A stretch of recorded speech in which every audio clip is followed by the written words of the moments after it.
Is it just evolving, stagnating, or repeating old patterns?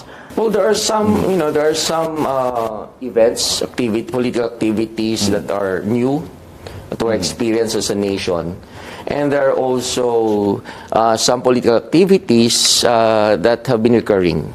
O luma na eh. Nauulit-ulit lang, nag-e-evolve lang. Oo.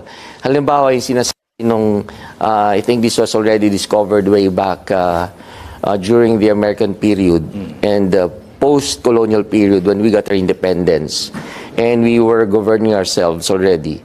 Meron na daw patron-client politics. This was way back in the 1930s or even earlier, yung una tayo nakatikim ng local and national elections. Tapos, after the American period, ginagawa pa rin natin yun, yung patron-client politics. Hanggang ngayon. Pero iba na ang forma, syempre.